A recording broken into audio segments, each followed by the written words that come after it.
Je pense qu'on peut commencer. Donc, bonjour à tous et bienvenue dans cette troisième édition de Cap de Master. Aujourd'hui, on a le plaisir d'accueillir Manon et un peu plus tard Aurélien, deux alumni venant de l'ESSEC. Donc, ils vont un peu nous parler de leur parcours, de ce qu'ils font maintenant à l'ESSEC, la vie également sur le campus à Singapour. Et si vous avez des questions plus tard, du coup, en deuxième partie de la visio, vous pourrez les poser à nos deux alumni. Donc, en première question, Manon, on va commencer par les questions un peu plus générales en attendant Aurélien.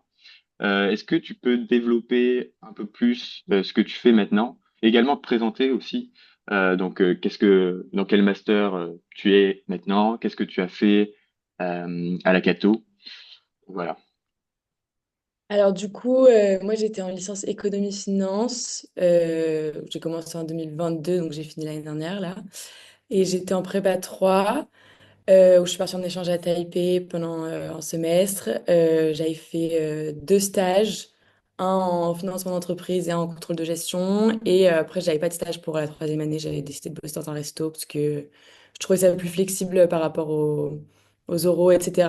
Et en vrai, c'était quand même pas mal vu par les écoles parce que ça montre que bah, j'ai quand même voulu essayer de travailler et de faire un stage un peu plus ouvrier, on va dire, enfin, plus en relation avec les gens ici. Donc voilà, et puis sinon pour mes notes de... Enfin, est-ce que tu veux que je dise maintenant pour mes notes de tâche TOEIC ou on attend Aurélien Peut-être après, en deuxième partie de la visio. Là, Ok. enfin, plus sur ce que tu fais en master. Et après, je te poserai peut-être des questions plus générales. Et du coup, après, le projet pro que j'avais présenté pour intégrer l'ESSEC, enfin, j'ai postulé au Master en Management. Et en gros, directement sur le campus de Singapour, parce que quand on postule à l'ESSEC, on doit choisir avant le campus qu'on veut intégrer. Et le projet pro que j'avais présenté, c'était de travailler en capital risque dans le secteur de l'aéronautique. Et ça s'est bien passé avec le jury. Et sinon, aujourd'hui, du coup, le Master Management à Singapour, le premier semestre, enfin c'est un trimestre, mais le premier trimestre, donc de septembre à décembre, on a des cours de remise à niveau. Donc vu que j'étais en écophy, j'avais quand même la plupart des cours, enfin j'avais pas besoin de les prendre, j'avais juste deux cours à suivre en plus. Et sinon, on avait quelques petits cours d'introduction pour le track qu'on peut choisir. En fait, quand on revient en janvier, on a une spécialisation. Il y en a quatre à Singapour. Il y a Business Management in Asia, Technologie, Innovation, Entrepreneuriat, Finance de marché et Finance Corpo. Et du coup, moi, j'ai choisi Business Management. Et donc, j'avais un cours un peu sur les cultures asiatiques, un peu en prémisse de ce que j'allais suivre en janvier. Ok, bah merci beaucoup. Et du coup, je reviens sur les cours. Est-ce que le rythme est sensiblement le même par rapport à la Cato ou justement, comme tu as dit, comme il y a plusieurs tracks et que c'est assez flexible, est-ce que voilà, tu as des cours particuliers par rapport à ça? Du coup, c'est assez différent en fonction des tracks. Donc, par exemple, en finance, ils vont avoir beaucoup plus de cours. Moi, j'ai un emploi du temps qui est plutôt léger, enfin, surtout au premier trimestre, du coup, vu que j'avais pas de cours de remise à niveau, j'avais beaucoup le temps pour faire autre chose. Et pareil, là, je dirais que j'ai 15 heures de cours par semaine. Donc, ça laisse le temps pour... là, en ce moment, on est en train de chercher nos stages. Il y a beaucoup de gens de l'ESSEC qui travaillent à côté aussi. Donc, ça nous laisse aussi le temps de faire plein de trucs. Ok. Et j'avais une question aussi par rapport à des cours. Est-ce que tu as choisi des cours du coup spécialisés au campus asiatique? Donc t'as dit que tu avais pris quelques cours, il me semble, business development. Et est-ce que du coup tu as des cours précisément sur l'Asie, les cultures, etc. Ouais, bah, justement, le track que moi je suis là, c'est Business Management in Asia. Mm. Il ne me semble pas qu'il soit dispensé à Cergy. Et du coup, effectivement, là, on fait de la géopo, on est un peu focus sur l'Asie, on va apprendre un peu euh, le, le trading en Asie, enfin, plus spécialisé dans cette région que global. Mm. Et du coup, par rapport à ton environnement, Singapour, comment ça se passe un peu? Est-ce que tu es dans une association? Enfin, comment ça se passe Euh, niveau infrastructure, etc. Ce qui est très cool quand on arrive à Singapour, c'est que on est une toute petite promo, on est une cinquantaine, que des AST pour le premier trimestre, donc c'est très sympa. Là, on se connaît tous parce que pendant 4 mois, on était seulement à 50. On a aussi eu un voyage de promo à Kuala Lumpur pour visiter des entreprises, donc ça, pareil, ça nous a vachement rapprochés. Et du coup, il n'y a pas d'asso parce qu'on n'est que 50 et on n'a pas beaucoup d'événements organisés avec les autres masters. Et aussi, il y a aussi les bachelors sur le campus. On n'a pas grand-chose qui est organisé avec eux. On a dû avoir un ou deux événements. Mais du coup, notre promo à nous, il y a juste une personne qui est responsable du BDE, on va dire, qui s'occupe d'organiser des événements avec les autres masters, ou parfois que avec nous. Il y a eu par exemple une visite au zoo nocturne, il y a eu une sortie à Universal Studios à Singapour, enfin voilà. Mais il n'y a pas vraiment d'assaut en tant que tel, ou alors c'est des assos intermasters, mais c'est pas la majorité des gens qui en font partie, et c'est plus des assos, on va dire, qui organisent des conférences, etc., que le bureau des sports ou le bureau des élèves comme on a à la CASO. Ok. Et est-ce que tu pourrais nous dire un peu des points positifs de ta vie à Singapour? Tu m'avais évoqué un peu avant que certains travaillaient au sein de la promo. Est-ce que tu peux parler un peu de ça?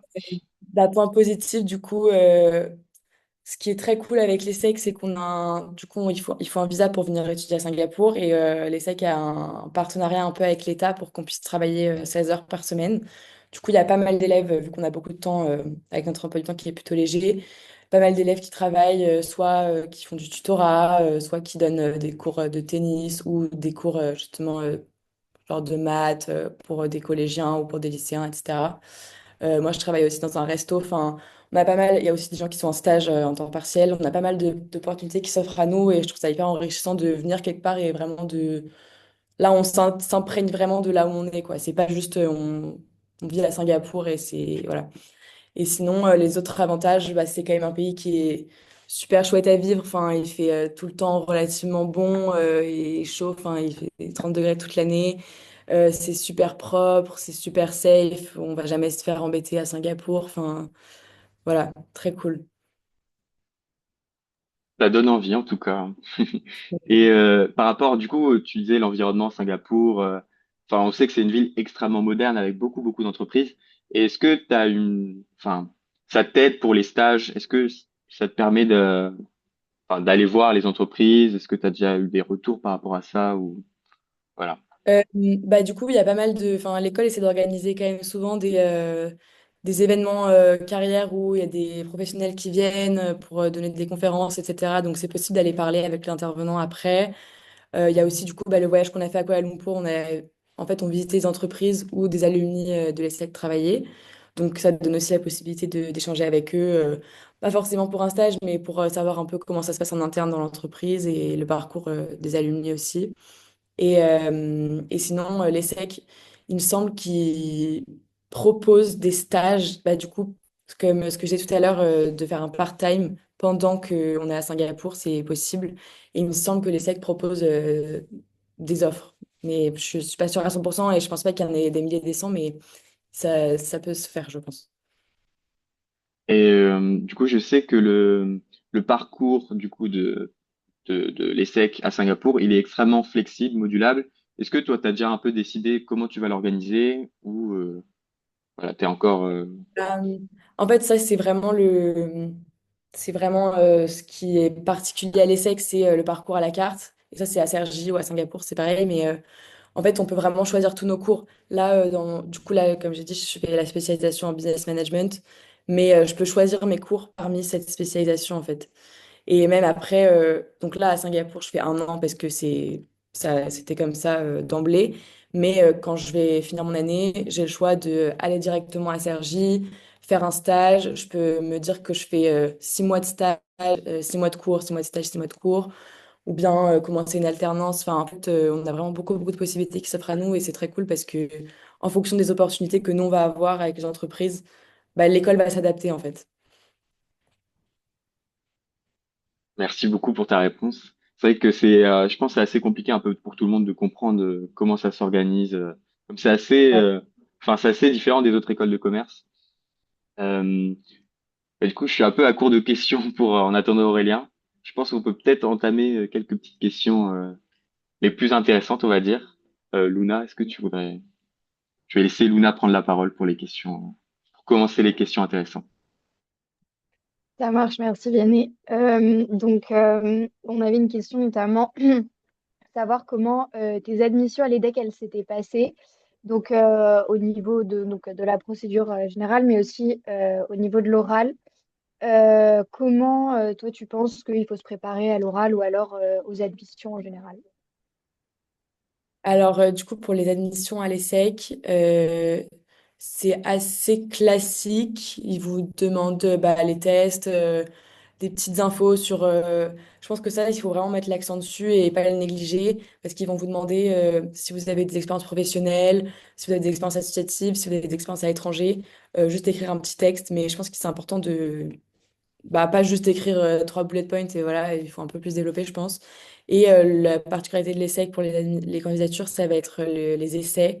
Donc, c'est quatre questions très, très, très générales. Ils vont vous demander pourquoi l'essai, pourquoi le mime et pourquoi vous, et en gros, quelles sont vos valeurs. Donc, c'est des questions hyper bateau, mais ça, pareil, il faut pas du tout le négliger. Il faut pas tomber dans la réponse classique de ah bah les SEC, c'est une très bonne école, donc je vais l'intégrer parce que ça me donne des opportunités professionnelles. Oui, c'est vrai, mais tout le monde peut le dire en fait. Donc ça va pas vous différencier. Du coup, il faut vraiment, je pense, passer pas mal de temps sur les essais. C'est un nombre de mots limité aussi, donc c'est important de bah, dégager tout ce que vous avez envie de dire dedans, quoi. Et, euh, et ça, ils vont vous en reparler pendant les oraux aussi de ce que vous avez écrit dedans. Donc, important que ce soit cohérent, quoi. Voilà, et sinon pour la partie orale, du coup c'est un entretien qui dure 45 minutes, donc assez long, ça fait un peu peur parce qu'on a l'habitude de faire des oraux de 20 minutes, et du coup c'est beaucoup plus long. Mais moi ce que je vous conseillerais de faire, c'est vraiment préparer, si vous préparez les secs, préparer tous vos entretiens de 45 minutes parce que quoi qu'il arrive, bah, ça vous apprendra à passer le plus dur et au final ça passe vite. Quand on fait que ça, on se rend compte que ça passe super vite.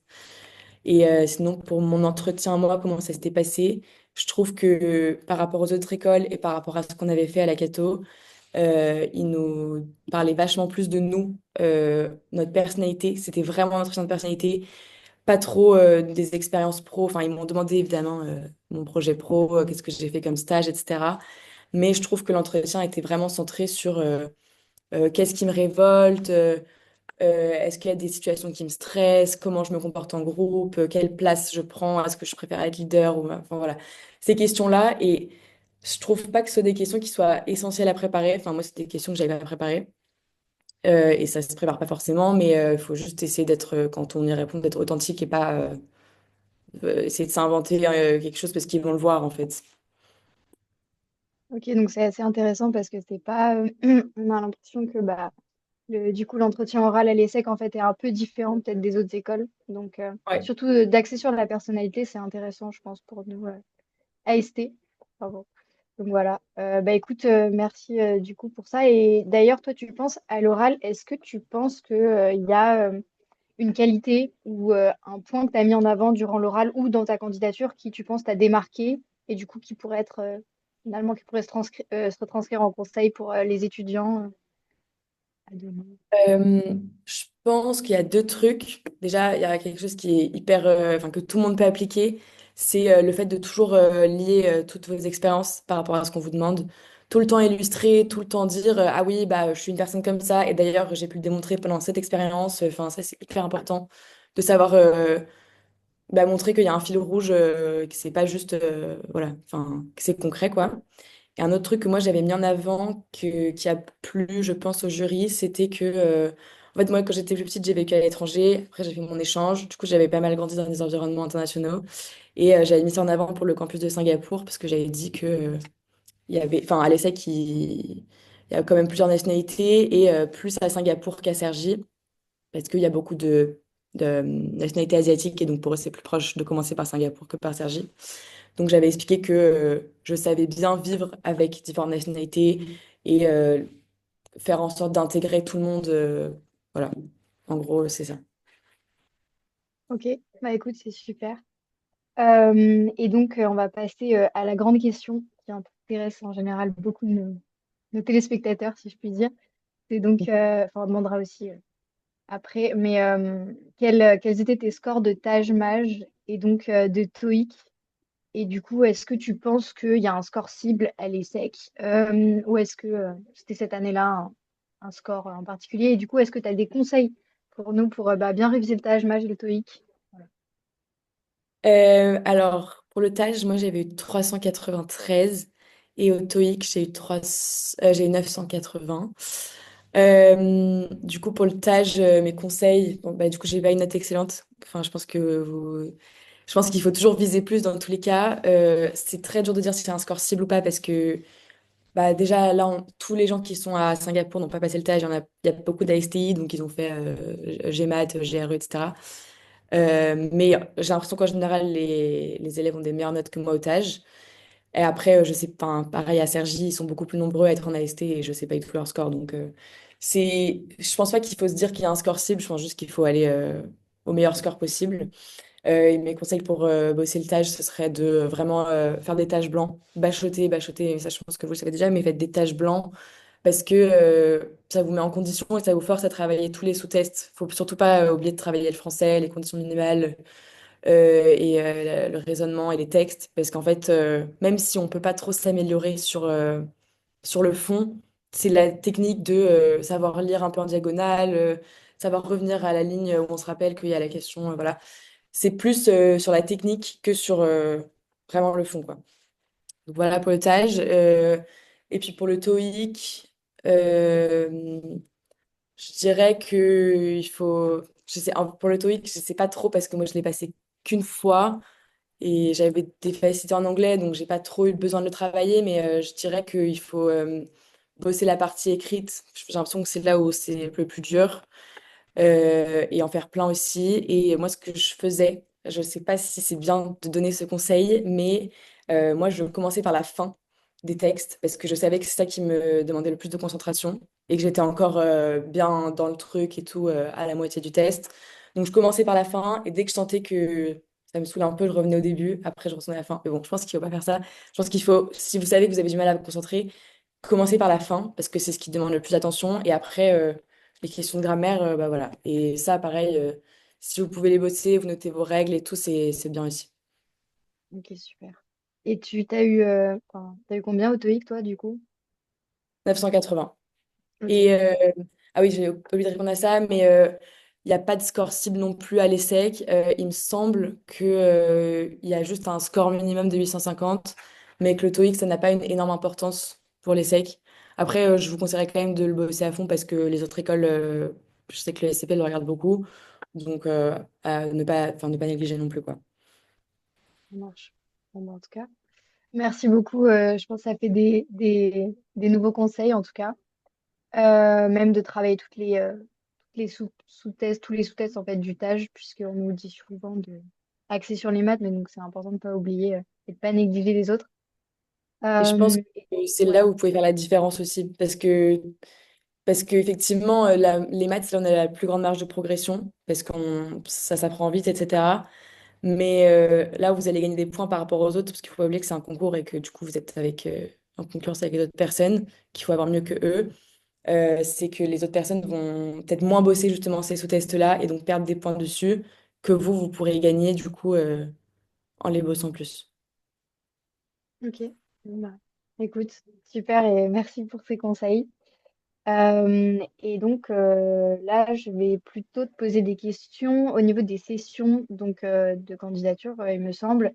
Toi, pour savoir à quelle session de l'ESSEC tu as présenté et enfin tu t'es présenté et est-ce que enfin parce on entend parler de stratégie comme quoi il y aurait plus de place à certaines sessions que d'autres, est-ce que tu pourrais nous en dire un peu plus? Moi, j'ai postulé à la dernière session. Et je pense que l'ESSEC a pas la même, justement, a pas la même stratégie que les autres écoles, parce que les autres écoles attribuent un nombre de places par session, alors que l'ESSEC vont pas, ils ont juste 150 AST à recruter à la fin de l'année.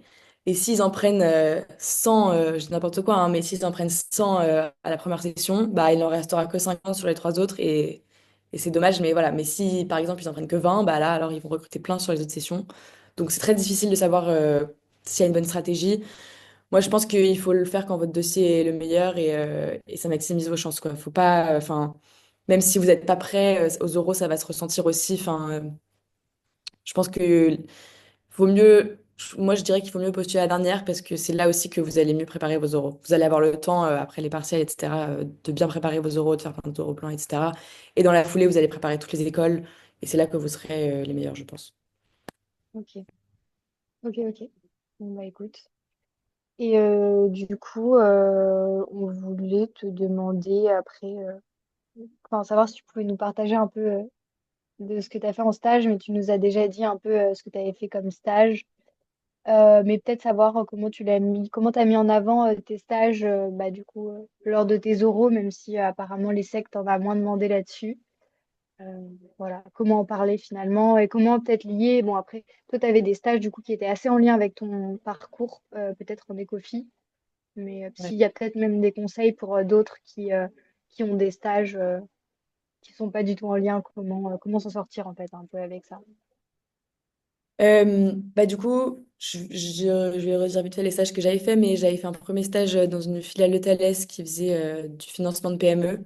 Donc, beaucoup d'analyses financières sur les ratios, etc. Donc, super intéressant. Et mon projet s'orientait plutôt vers ça. Et mon deuxième stage, c'était en contrôle de gestion chez Safran.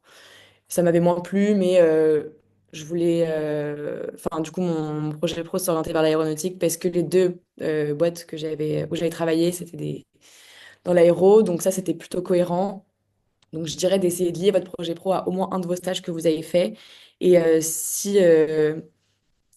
si c'est pas, enfin, si vous n'avez pas de stage en lien avec votre projet pro et que votre projet pro vous passionne vraiment, c'est pas grave. Enfin, je pense qu'il faut toujours valoriser vos stages, quoi qu'il arrive. Il y a toujours des expériences positives à en tirer. Il faut jamais dire le négatif. Si vous n'avez pas, si c'est un stage qui vous a pas plu, faut pas le dire aux euros. Moi, mon stage chez Safran, je trouvais ça pas très intéressant, mais je le disais pas parce que, bah, faut montrer que vous avez quand même appris des choses, etc.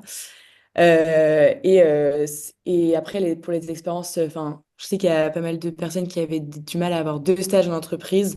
Et en vrai, c'est pas du tout grave. Enfin, vous pouvez dire, par exemple, moi, là, du coup, mon stage de troisième année, c'était dans un resto. Bon, bah, en vrai, j'ai quand même dit que j'avais envie de travailler au contact avec les gens, enfin, c'était aussi le moment d'essayer un travail comme ça. On n'aura pas l'occasion à 35 ans de faire serveur. Et en vrai, c'est aussi un bon moyen de savoir comment se comporter avec les gens, s'adapter à des clients qui réagissent de manière un peu bizarre parfois. Enfin, voilà, il y a plein de... Faut toujours tirer le bon de chaque expérience et le mettre en avant, même si c'est pas en rapport avec votre projet pro. Et votre projet pro peut venir d'un intérêt personnel que vous avez développé tout seul, d'un secteur particulier qui vous attire parce que, je sais pas, vous faites du tennis en compétition, donc vous voulez travailler dans le milieu du sport. Enfin, ça doit pas être forcément en rapport avec votre stage, votre projet pro. Ok, ça marche. Bon, bah écoute, merci beaucoup. Donc, ce qu'il faut retenir, c'est que finalement, en fait, c'est comme ce que tu disais, peut-être sur savoir parler de ses expériences, c'est bah, en fait, savoir prendre du recul un petit peu. Et de toute façon, je pense que dans toute expérience, on apprend des choses. Donc, Ouais, voilà. carrément. Bon, bah écoute, je vais repasser la parole à Vianney. Moi, j'avais une petite question par rapport à, du coup, tes différentes, enfin, à quelle école tu avais postulé. Donc, est-ce que tu peux les présenter et quels ont été tes résultats? Donc, Donc, j'avais postulé donc, à l'ESSEC, à l'ESCP, à l'EDEC, à l'EM, à Schema. Après, j'avais postulé à Dauphine en master en finance et en master en économie-finance. Et après, j'avais postulé à d'autres facs sur mon master, mais c'était plus en plan B, quoi, si j'avais rien, pour pas justement rien faire. Du coup, j'ai été refusée directe de l'ESCP et de l'EM et de Dauphine. Et j'ai été admissible et admise à l'EDEC et à Schema et à l'ESSEC, du coup. Voilà. ok, Mais le plus dur, enfin, je trouve que vraiment le plus dur, c'est de passer la barre des admissibles. Parce que, en fait, notre dossier, en tant qu'AST, en fait, les écoles, elles cherchent vraiment à diversifier leurs étudiants. Là, on le voit très bien à Singapour. Il y a quelques gens qui ont fait des bachelors en économie ou des licences comme nous, on a fait à la Cato. Mais il y a beaucoup de gens qui viennent de pharma, qui sont en école d'ingénieur. Enfin, ils veulent vraiment des profils différents. Et du coup, on a des notes de dossier qui sont beaucoup moins bonnes. Que des personnes qui vont faire des études d'un secteur différent, en fait. Donc, une fois que vous êtes admissible, faut pas se dire que c'est gagné, bien sûr, mais enfin, je pense que la visio, il y a des personnes qui sont en prépa et pas en prépa, mais en prépa, on est très bien préparé pour les oraux. Donc, il n'y a pas de souci à se faire là-dessus. Et ouais, le plus dur, c'est de passer la barre des admissibles. ok. Ouais, c'est intéressant ça, parce que on nous dit pas souvent ça. Et donc, c'est déjà, quand on est déjà admissible, c'est déjà un peu un pied dans l'école, même s'il faut quand même se Après, préparer. voilà, Oui, c'est oui, jamais gagné, oui, hein. voilà. c'est jamais gagné, c'est sûr, mais Et c'est un soulagement un petit peu. ouais. Du coup, je pense qu'Aurélien ne va pas tarder, mais pour revenir un peu, est-ce que tu peux nous expliquer un peu ce que tu aimerais faire plus tard? Est-ce que tu as déjà un projet défini? Voilà.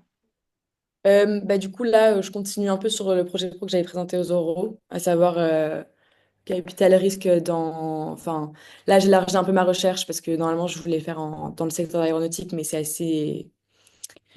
assez niche et il n'y a pas énormément de fonds là-dessus. Donc, je vais élargir un peu à la défense et à l'aéronautique, qui sont des industries assez liées.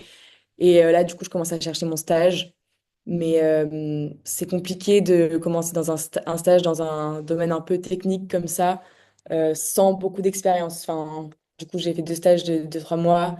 C'est pas suffisant pour les entreprises. Du coup, j'oriente plus ma recherche de stage vers start-up parce que du coup, ça permet d'avoir les deux côtés capital risque avant. Donc, être dans l'environnement de la start-up et après travailler sur les start-up. Donc, voilà.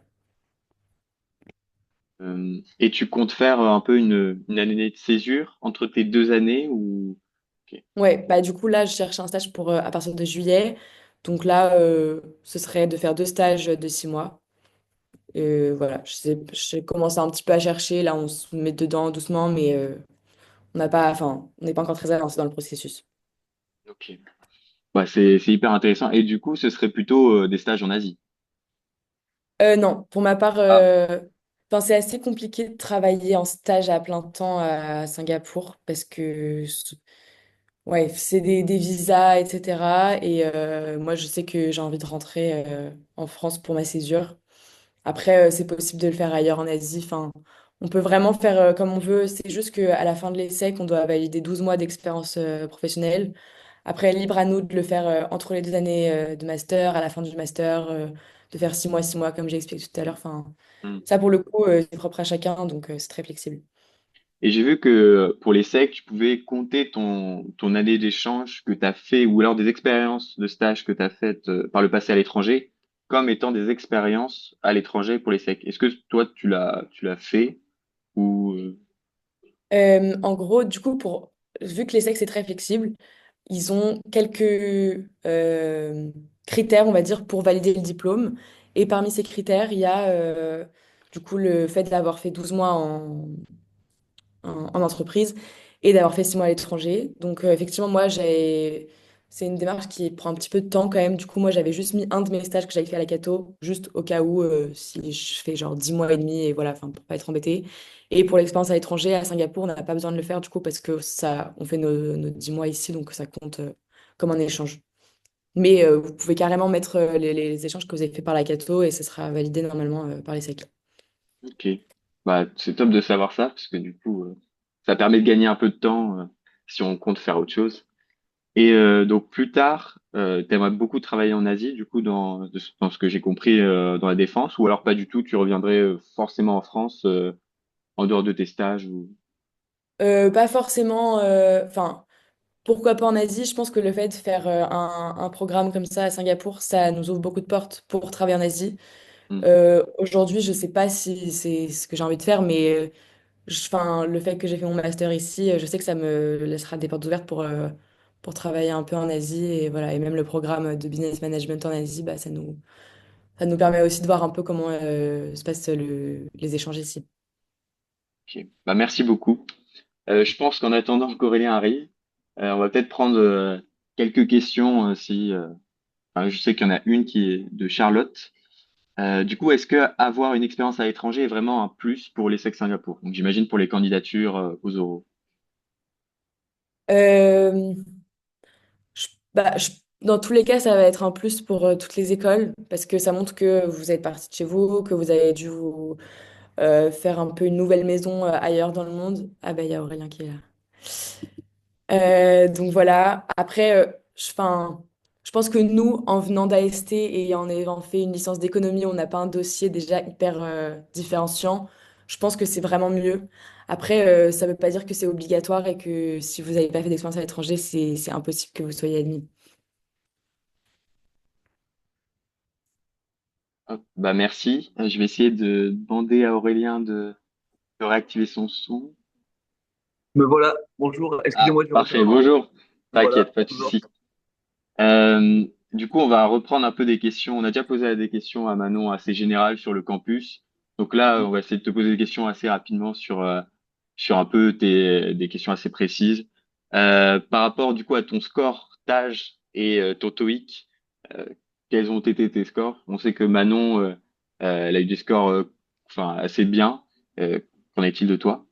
Du coup, mon score en TOEIC, il était moins bon que celui de Manon, j'avais eu 945, donc à peine la barre C1. Et mon score en TAJ, c'était 483 en nouveau score. Donc voilà, plutôt bon score en TAJ et en TOEIC, euh, pas exceptionnel, mais niveau C1 confirmé, donc c'était le principal. Ok.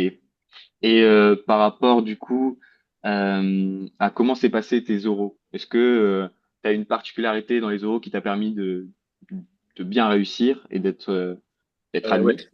Ben, déjà, mes euros sont passés d'une manière assez étrange dans le sens où c'était pas vraiment ce à quoi je m'attendais, parce que ça a été vraiment un échange plutôt agréable, parce que ils m'ont vraiment, tout de suite au début de l'entretien, ils m'ont dit que ça allait être un entretien pas de motivation où il fallait que je prouve les choses, mais plutôt que j'explique mon parcours, que je raconte un peu la manière par laquelle j'étais arrivé aux entretiens, ce qui m'avait permis de faire ça et ce que j'étais, moi en particulier, pas forcément mon parcours. Ils voulaient vraiment creuser ma personnalité et savoir qui j'étais. Donc tout de suite, ça m'a mis à l'aise. Euh, donc j'ai raconté pourquoi la Cato, pourquoi pas une prépa, quel stage j'avais fait et pourquoi cela. Enfin voilà, une chose assez classique, mais dite vraiment comme dans une conversation normale. Du coup, c'était un peu moins challengeant dans le sens où j'ai pas eu de questions très complexes. Quelle est la devise de l'ESSEC? Quelle est enfin, des choses comme ça. Après, j'ai un peu été challengé, notamment par les deux élèves, enfin, l'alumni et l'élève, qui m'ont demandé pourquoi je voulais aller à Singapour, pourquoi telle chose ou telle autre. Mais il n'y a pas eu de questions pièges, pas eu de petits cas comme certains ont pu le dire. Pour ma part, il n'y a pas eu ça du tout. Donc voilà, si je dois rassurer les gens, c'est possible. Je ne sais pas forcément le cas tout le temps, hein, parce que je sais qu'il y en a où ça a été plus compliqué. Mais pour ma part, c'était assez agréable dans le sens où voilà, ça a été une discussion où j'ai pas eu besoin de me mettre dans des positions très compliquées. Bah, c'est rassurant en tout cas, hein, je pense pour tout le monde qui écoute la visio. Et du coup, une dernière question avant qu'on repasse aux questions dans le chat. À quelle session t'as présenté les SEC? À la dernière, Dernière, j'ai ok. candidaté à toutes les dernières sessions, tout simplement parce que je considérais que le score de tâche pardon, que j'avais avant ces sessions n'était pas suffisant. Et surtout que je pensais qu'il fallait vraiment que je me prépare à 100%, que je dédie un temps, d'abord un temps à la licence, évidemment, ensuite un temps au stage et puis un temps à la préparation des, à la préparation des différents oraux que j'ai eus. Ok, top. Bah, je vais laisser Luna prendre la suite et lire les questions du chat. Alors, bah, bonjour Aurélien, en tout cas, bienvenue. Qu'est-ce qu'on avait comme question? Qu'est-ce qui a été le plus utile, donc, selon vous deux, en venant de la FGES? Donc, quel cours ou projet, je pense que ça dépend de la licence qu'on a faite. Est-ce que vous avez mis, du coup, en avant certaines choses que vous avez faites à la FGES en termes de cours ou, bah, du coup, d'assaut, peut-être, qui vous a aidé? Vas-y, Manon, je t'en prie, si tu veux commencer. Euh, Moi, je dirais donc pour un projet, moi j'avais participé au 24 heures chrono avec l'asso d'Aurélien et j'avais mis ça en avant parce que ça rentrait un peu dans le cadre de mon projet pro, du coup, de développer une startup et comme je voulais travailler en capital risque dans un environnement de startup, c'était parfait, enfin, c'était en lien et j'avais bien su expliquer le projet, qu'est-ce que ça m'avait apporté, même à titre personnel, au-delà de l'aspect professionnel, on va dire. Et sinon, pour un cours, je, je dirais que les cours de Madame Hubert, quand on prépare les oraux, sont vraiment, vraiment bien. C'est dur parce que quand on y va, on ne sait pas forcément à quoi s'attendre. On a, enfin, c'est fait exprès pour nous préparer et pour que on soit un peu bloqué dans ce qu'on explique, mais ça nous permet vraiment de bien préparer les oraux sur tous les thèmes et je conseillerais de vraiment bien les préparer et de retravailler dessus quand vous allez travailler sur vos oraux après les partiels. Ouais, ben, je rejoins un peu Manon. Du coup, vraiment, les différents points qu'on prépare, c'est hyper important. Et je pense qu'il ne faut pas privilégier enfin, un seul critère ou un seul point sur lequel on parlerait tout le temps. Il faut vraiment essayer de piocher dans chaque expérience, chaque différent point de votre parcours et de votre projet. Parce que du coup, ça montre que bah, vous ne vous reposez pas sur une seule chose, que vous avez fait plusieurs choses et que du coup, vous pouvez parler de différents aspects de votre vie, de ce que ça vous a apporté, que ce soit des échecs ou des réussites. Voilà, il faut savoir bien construire sur différents points, que ce soit du coup vos stages, vos expériences à l'étranger si vous en avez, votre projet. Voilà. Après, évidemment, il faut être calé sur son projet parce que bah, les gens qui vous interrogent, je pense, sont quand même un peu sélectionnés en fonction de votre projet. Et donc, il faut savoir répondre aux questions pièges. Mais ça, encore une fois, les cours de Madame Hubert, ils préparent assez bien parce on est challengé et du coup, on sait quoi dire. Euh, pour donner un peu plus de détails, je pense que quand vous vous approchez des euros, c'est bien de faire des fiches un peu de chaque point de votre vie, de votre CV, de votre parcours. Comme ça, vous savez que quand vous parlez, quand vous voulez répondre à une question que vous avez préparée, vous savez quel point aborder ou ne pas aborder en fonction de la question. Et Ça j'ajouterais marche. juste un peu Pardon. pour les oraux.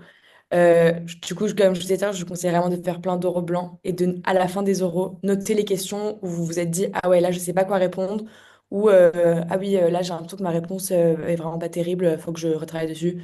Et noter ça et travailler toutes ces questions parce que, en fait, ça vous permet aussi de débloquer toutes les autres questions qui sont liées à celle-là. Même si ça n'est pas exactement la même question, ça vous servira pour d'autres questions après. Ouais, donc en fait, il faut préparer. Enfin, donc là, vous conseillez le système de fiches et surtout d'essayer de vraiment être précis. Et donc, dès qu'on voit une petite bête noire, entre guillemets, on essaye de changer ça, quoi. Ok, donc j'espère que ça a répondu à la question, en tout cas. Alors ensuite, une question d'Adélaïde. Est-ce que tu remarques que les projets pro de ce LSEC sont que finance, entrepreneuriat? Euh, donc, est-ce qu'il y a d'autres choses en termes de projets pro? Euh, Donc, soit Manon, soit Aurélien, hein, ouais, vas-y. Bah, tu me diras ce que tu en penses, Aurélien, mais moi j'ai l'impression que c'est plutôt ouais, axé finance, entrepreneuriat, stratégie. Il n'y a vraiment pas de profil marketing. En fait, les SEC ont un master spécialisé en marketing, donc je pense qu'ils se diront que c'est plus pertinent d'aller là-bas. RH, on n'a pas trop vu non plus. Après, encore une fois, c'est dur de dire parce qu'on est à Singapour et qu'on n'est pas avec toute la promotion AST, mais de ce que moi j'ai pu voir, ouais, c'est pas très diversifié les projets pro, j'ai l'impression.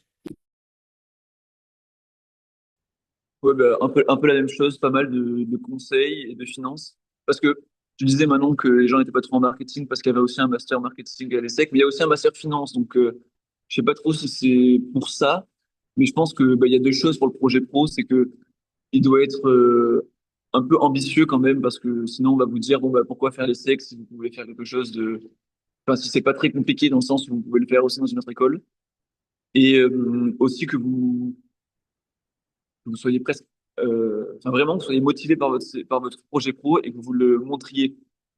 Encore une fois, moi, ça a été vraiment un échange, mon entretien, parce que tout de suite, j'ai montré que ce que je vendais comme projet pro, j'y croyais vraiment et ça me plaisait vraiment. Je pense que si vous y croyez à moitié, peu importe ce que c'est, ben, c'est plus dur que ce soit dans dans les essais à faire, mais aussi dans l'entretien. Et donc, même si, au fond de vous, vous vous dites, bon, ben, ça changera peut-être, et, euh, et je suis pas sûr de vouloir faire ça, bah, il faut quand même essayer de se persuader et de persuader les, entretiens- le jury que c'est vraiment ce que vous voulez faire et que ça vous passionne, ça vous transcende. Voilà. Ok, bah super. Écoutez, bah merci beaucoup. Et donc là, on va prendre la dernière question parce qu'on a une question de Charlotte qui nous demandait un peu quelque chose dans le même style. Donc, si les projets étaient orientés finance. Et donc, voilà, la réponse c'est que finalement, tout projet aurait sa place tant il est défendu avec conviction. Donc, de Victoria qui nous demande, est-ce qu'il y aurait un ou des points communs entre les élèves qui ont été pris? Aurélien Aurélien, si tu veux Euh, commencer, vas-y. Ça, je pense pas vraiment à des points communs. Euh, Déjà, donc on est vraiment avec des gens qui viennent de tout horizon, pharma, ingénieurs majoritairement, mais aussi une personne de l'hôtellerie, par exemple. Enfin, vraiment, ça c'est varié. Et après, au sein de- des gens qui ont fait plutôt économie ou finance, je dirais que le point commun, c'est quand même que les gens ont fait pas mal de choses. Soit ils ont vécu dans beaucoup d'endroits, soit ils ont fait des échanges, soit ils ont des projets entrepreneuriaux. Enfin voilà, il y a vraiment les gens souvent ont fait pas mal de choses. Il y en a qui ont déjà travaillé, il y en a qui sont plus âgés que nous, de 1, 2, 3 et même 4 ans parfois. Donc voilà, c'est vraiment des gens qui ont fait pas mal de choses et qui peuvent en parler. Encore une fois, ça rejoint ce que je disais tout à l'heure, c'est que souvent les gens montrent qu'ils ont vraiment eu envie de faire les choses, qu'ils sont vraiment intéressés par les choses. Euh, c'est bien de le mettre sur le CV, mais il faut aussi savoir le raconter, que ce soit en échec ou en réussite d'ailleurs, hein. Par exemple, j'avais mis un projet entrepreneurial qui était assez minime, mais qui avait quand même eu un petit travail, mais ça avait échoué. J'avais dit, voilà, ça a échoué, oui, mais ça m'a appris des choses, à rebondir, à ce que c'était la vie d'un entrepreneur parfois. Enfin voilà, il faut savoir raconter ce qu'on a fait, que ce soit en bien ou en mal, mais voilà. Au plus, enfin, je pense que c'est vraiment des gens qui sont entreprenants dans le sens où ils ont fait pas mal de choses. Ok, ça marche, merci Aurélien. Et toi, Manon, est-ce que tu aurais quelque chose à dire à propos de ça?